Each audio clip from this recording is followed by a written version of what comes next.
the next known execution was not until 1990, when 2 Tibetans accused of planning to escape a prison were shot by firing squads.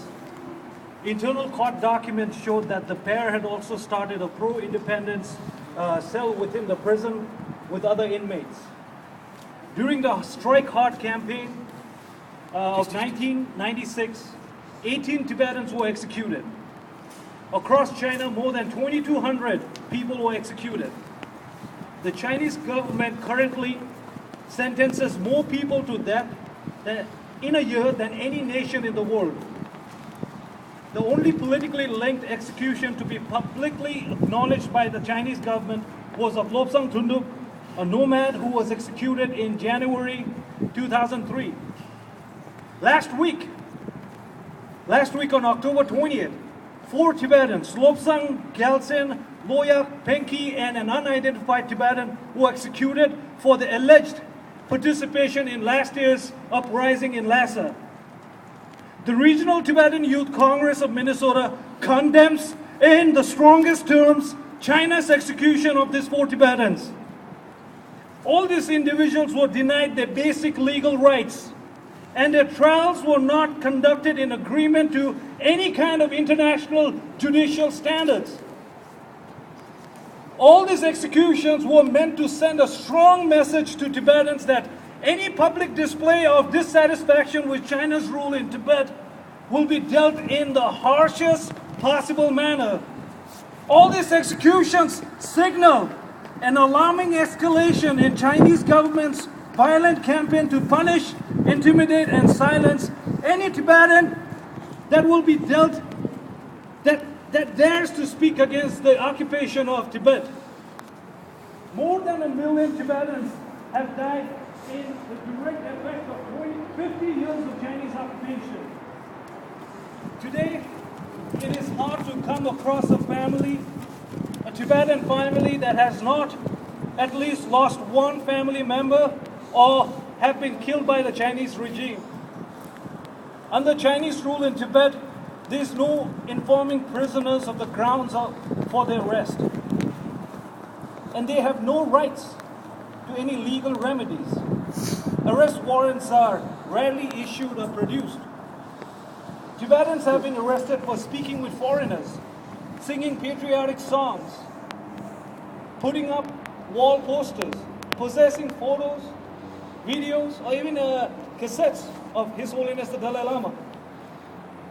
Incommunicado detentions are frequent. One is often, after the arrest, it's left up to the relatives to find out their whereabouts. A person who's arrested is declared arrested only after a few days, a month, or maybe a year. Initial detention by the Chinese is not legally arresting. It's only after you've been in prison for a few days that you are actually recognized as someone being arrested.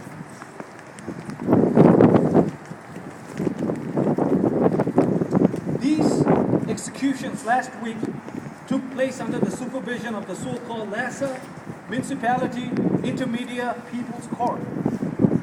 No information is available to confirm if the death sentences were referred to the Supreme People's Court before the execution took place. Under Chinese law, all death sentences must be reviewed by the Supreme People's Court with open trials where independent observers have to attend. But these 4 Tibetans have been prosecuted behind closed doors.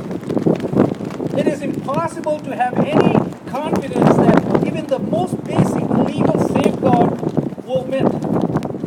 The Chinese regime's decision to execute these 4 Tibetans was only weeks after the UK Foreign Minister Yvonne Lewis returned from an official visit to Tibet, and a month before President Obama visits China, directly challenging the values of any policy on constructive engagement with China.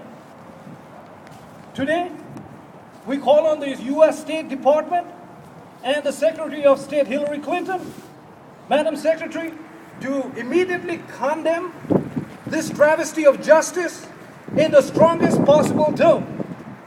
We further call on Mr. President Obama to have bold conversations and concrete actions to end China's violent occupation of Tibet when he makes his first presidential visit to China.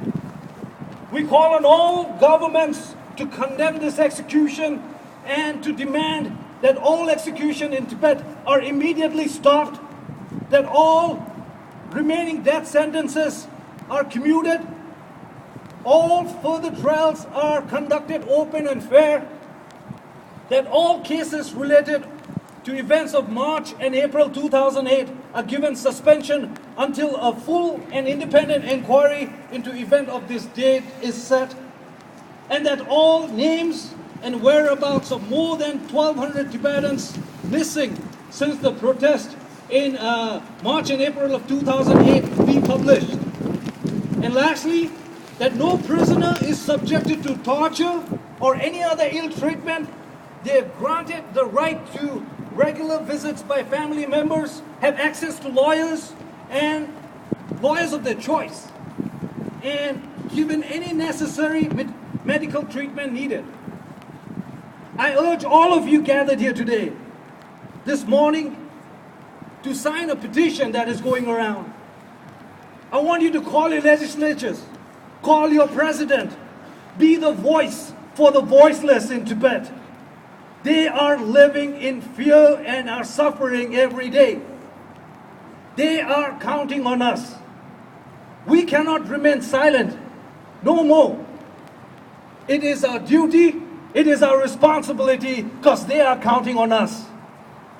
They have sacrificed their lives without any condition for our country. We cannot let that go in vain. We need to do our part. We need to stand up, speak out for Tibet, be the voice. They are counting on us. We need to speak out, demand justice, demand freedom, demand independence. Bho Gyalo! Bho Gyalo! Bho Gyalo! Bho Gyalo! Bho Gyalo!